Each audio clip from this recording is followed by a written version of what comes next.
आपल्या आवडत्या चॅनलवर तुमचं मनापासून स्वागत आहे। आपण रोज हवामान बदलतंय हे बघतो। कधी पाऊस, कधी वादळ, तर कधी ऊन। पण हवामान खातं आपल्याला काही खास रंगाच्या माध्यमातून महत्त्वाच्या सूचना देत असते। हे रंग तुम्ही कधी बघितले का? हे रंग हवामानाचा इशारा देतात। मग चला आज आपण या ग्रीन, येलो, ऑरेंज आणि रेड अलर्ट यांचा नेमका अर्थ सोप्या भाषेत समजून घेऊया। व्हिडिओ शेवटपर्यंत पहा आणि तुमच्या सुरक्षिततेसाठी या माहितीचा नक्कीच उपयोग करा। तर सगळ्यात पहिले ग्रीन अलर्ट।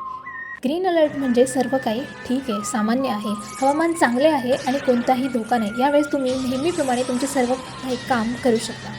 सेकंड आहे येलो अलर्ट। येलो अलर्ट म्हणजे नेमकं काय आहे तर सावधगिरी बाळगा। थोडेफार हवामान बदल, पावसाची शक्यता असते। सार्वजनिक ठिकाणी जास्त काळ थांबू नये, बातम्या ऐकत राहा, असं या येलो अलर्टचा अर्थ होतो।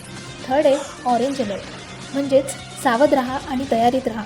यावेळी जोरदार पाऊस, वादळ किंवा अन्य नैसर्गिक आपत्तीची शक्यता असते। हवामान खात्यांच्या सूचना नक्की पाळा, असं या अलर्टद्वारे दर्शवतं। रेड अलर्ट म्हणजे काय? रेड अलर्ट म्हणजे तुरुंगाची घंटा, मीन्स अति धोक्याची सूचना। यावेळी अतिवृष्टी, पूर, वादळ किंवा जीवघेणा हवामानाचा धोका संभवतो। हे अलर्ट्स आपल्याला वेळेवर समजले तर आपण आपलं आणि इतरांचं सुद्धा रक्षण करू शकतो।